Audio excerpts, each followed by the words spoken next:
आज हम पढ़ेंगे रेखीय वेग और कोणीय वेग में संबंध। Relation between linear velocity and angular velocity. अब मान लो कोई वस्तु है जो वृत्तीय मार्ग में गति कर रही है।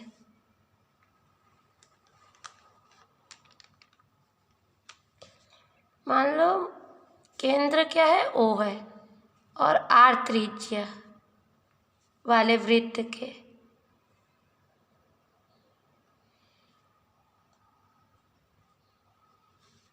त्रिज्या क्या है, R।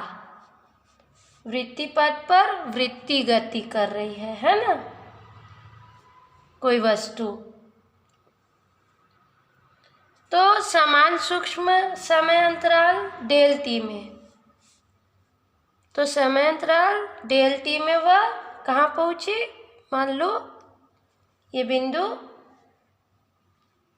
Q पर पहुंची, बिंदु P से गति करती हुई Q पर पहुंची डेल टी समय अंतराल पर, है ना।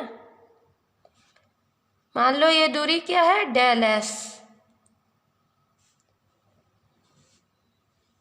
तो डेल S दूरी तय करके Q में पहुंच गई डेल टी समय में, है ना। तब वस्तु का कोणीय विस्थापन, तो इसे हम लिख लेते हैं। मान लो कोई वस्तु O केंद्र और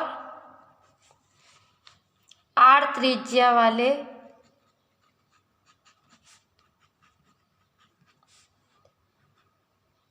वृत्तीय पथ पर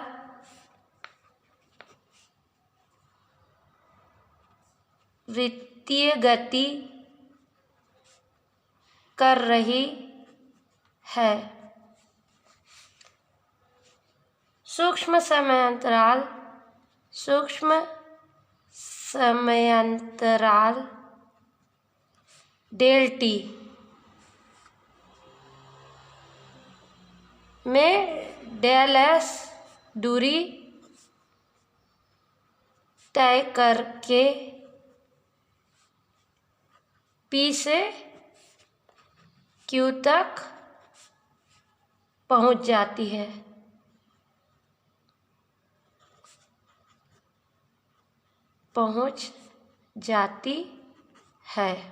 ठीक है, P से Q तक पहुंच जाती है। अब इनके बीच बनने वाला कोण क्या है, मान लो थीटा, डेल थीटा। ठीक, तब वस्तु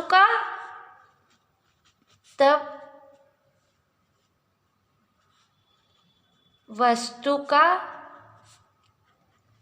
कोणीय विस्थापन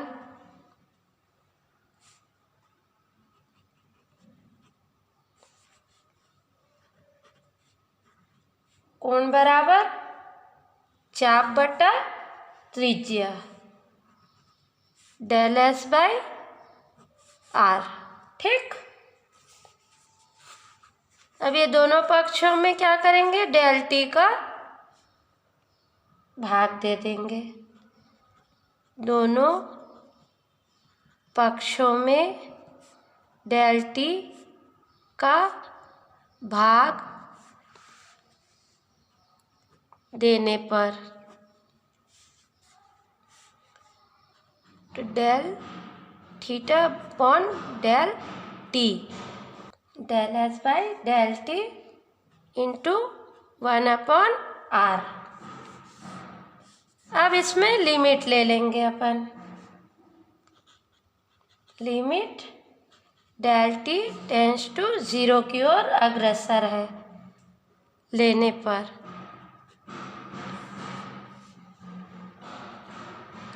लिमिट डेल टी अग्रसर है 0 की ओर, del theta upon del T equal to limit del T अग्रसर है 0 की ओर, del S upon del T into 1/R।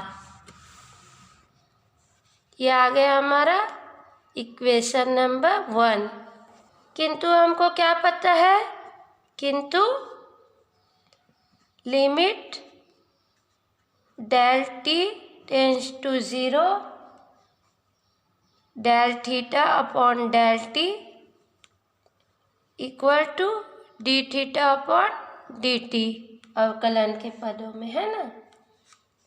इसके बराबर क्या होता है, ओमेगा, कोणीय वेग, कोणीय वेग। ठीक, तो इसका मान हमको क्या रखना पड़ेगा,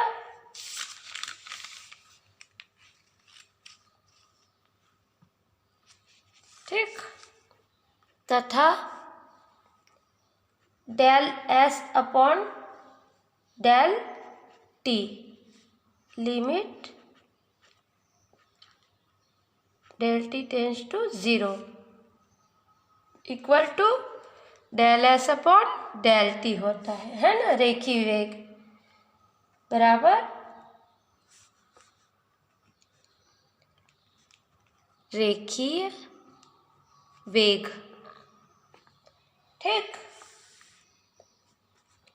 तो del S by del T और del theta upon del T का मान इक्वेशन नंबर 1 में रखने पर क्या होगा, omega equal to V into 1 upon are.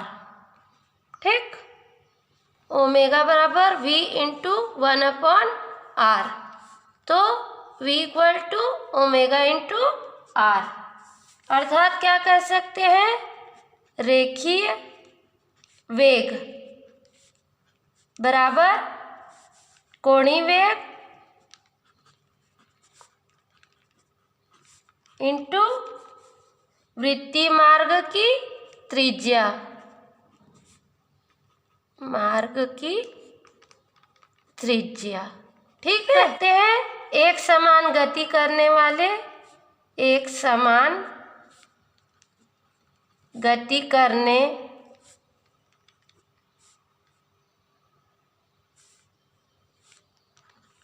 एक समान वृत्तीय गति करने वाले कण का रेखीय वेग, एक समान वृत्तीय मार्ग में गति करने वाले कण का रेखीय वेग उसके कोणीय वेग और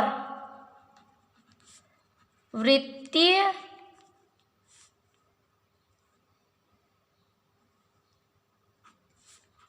मार्ग के त्रिज्या के गुणनफल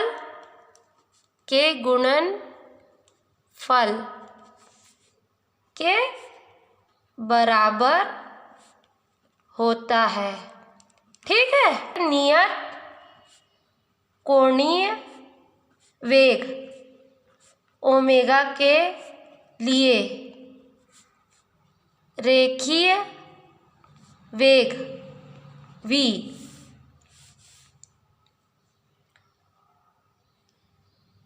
कण की वृत्त की त्रिज्या r या दूरी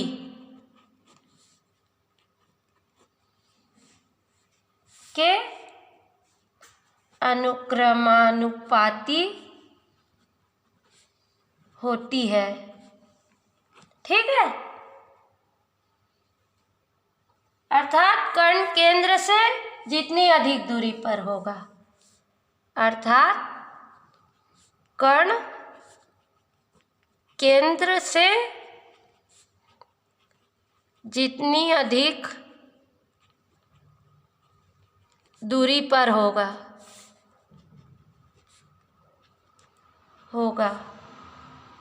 उसका रेखीय वेग उतना अधिक होगा। एग्जाम्पल, बैलगाड़ी का पहिया। हर बिंदु पर इसका कोणीय वेग क्या होगा?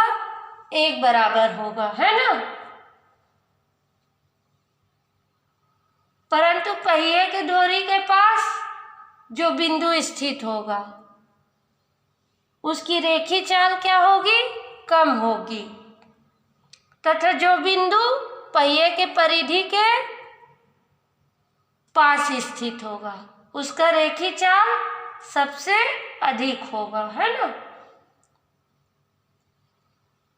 इसी प्रकार कोई वस्तु किसी अक्ष के परितः घूम रहा है ना,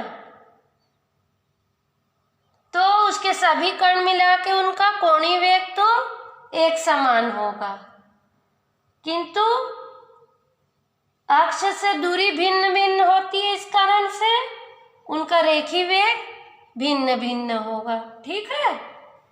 रेखीय वेग की दिशा।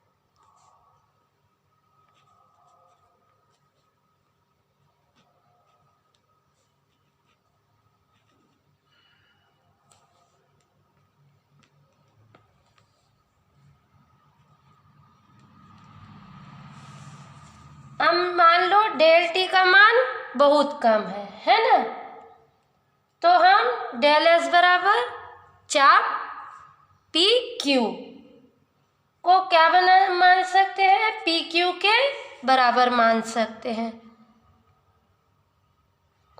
अब डेल टी का मान बहुत सूक्ष्म है, ठीक है, इसलिए अतः डेल एस बराबर चाप पी क्यू को पी क्यू के बराबर मान सकते हैं। ठीक है। और पी क्यू के बराबर मान सकते हैं, है ना। ओ पी बराबर ओ क्यू, क्योंकि त्रिज्या समान है। ओ पी बराबर ओ क्यू। अब त्रिभुज पी ओ क्यू में क्या होगा? ओ पी बराबर ओ क्यू।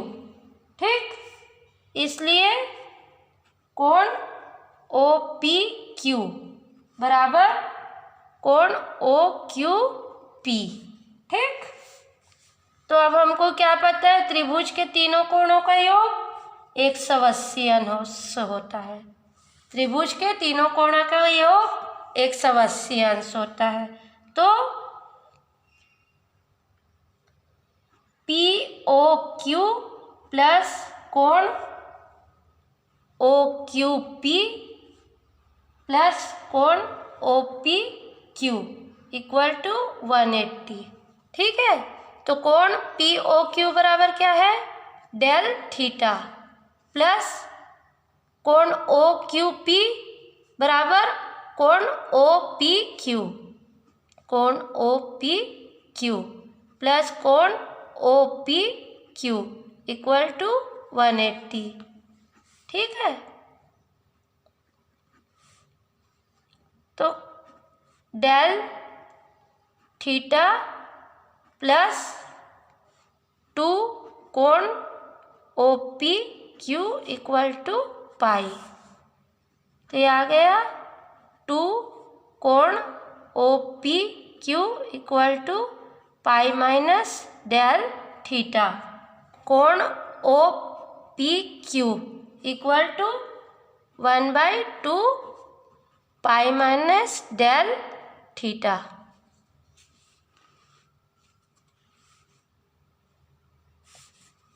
परंतु जो डेल टी है एकदम सूक्ष्म है, 0 की ओर अग्रसर है ना, तो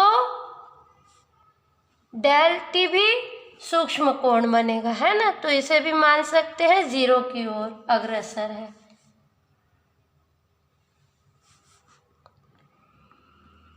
इस सीमा में क्या होगा,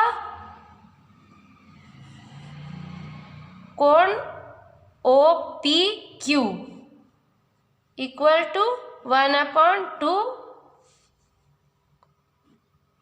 पाई माइनस 0 इक्वल टू पाई/2, है ना। इसलिए हम क्या कह सकते हैं, पी क्यू ओ पी। अतः पी पर वेग की दिशा, पी पर वेग की दिशा ओपी के लंबवत, ओपी के लंबवत, अर्थात पी पर स्पर्श रेखा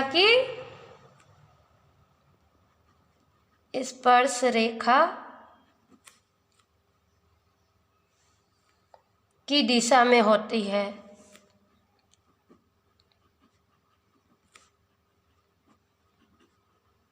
ठीक है।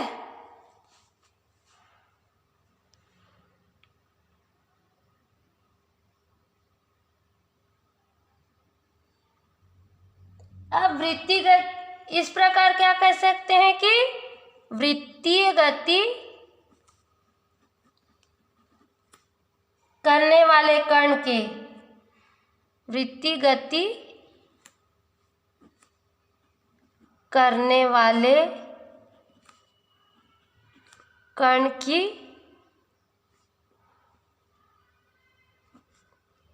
वृत्तीय गति करने वाले कण के रेखीय वेग की, रेखीय वेग की दिशा सदैव वृत्तीय मार्ग की, सदैव वृत्तीय मार्ग की स्पर्श रेखा के अनुदिश होती है। अतः यदि वृत्ति करने वाले वस्तु को, अतः यदि वृत्तीय गति करने वाली वस्तु को मुक्त कर दिया जाए, मुक्त कर दिया जाए,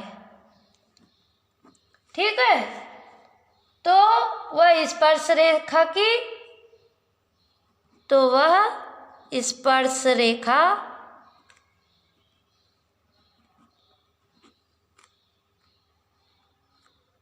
की दिशा में चली जाती है।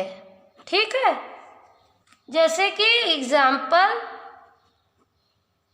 साइकिल के टायर पर लगा कीचड़, साइकिल के टायर पर लगा कीचड़, कीचड़ है ना। क्या होता है, कीचड़ जब साइकिल चलता है तो जो कीचड़ रहता है वो साइकिल के टायर के चलने पर कीचड़ स्पर्श रेखा की दिशा में छिटक जाती है।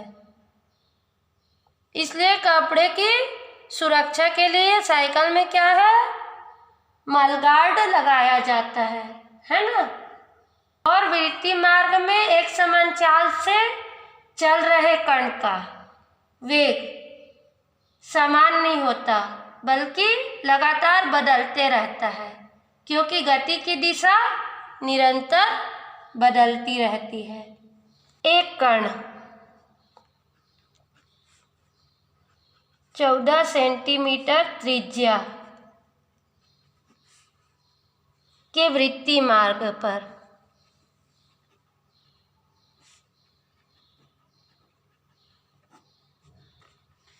प्रति सेकंड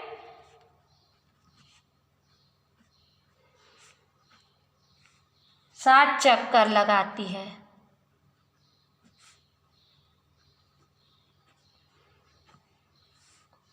उसके कोणीय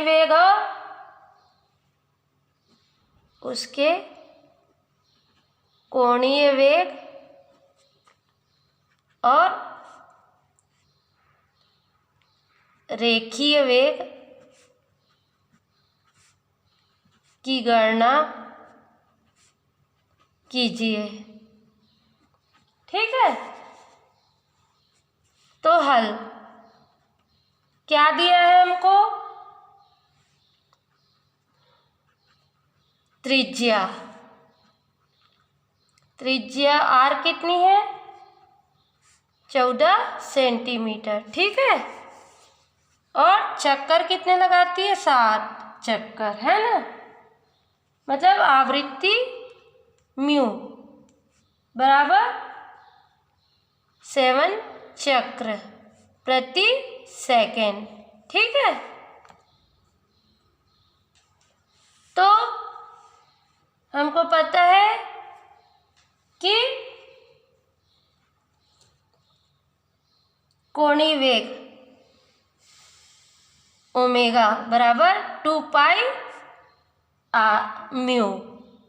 ठीक है, तो ये आ गया 2 × 22/7 पाई का मान, और आवृत्ति दी है 7।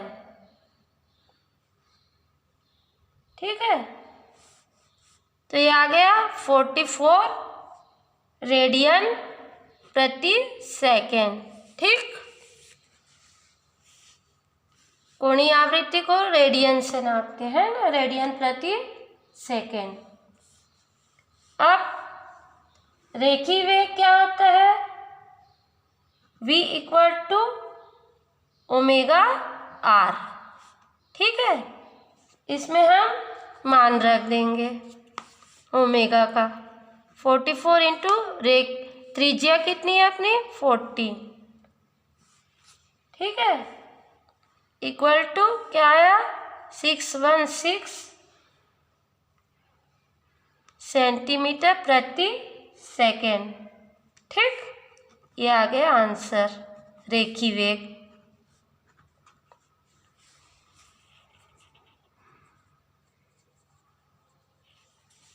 और एक आंसर ये कोणीय वेग। तो रेखीय वेग और कोणीय वेग का आंसर आ गया। ठीक है।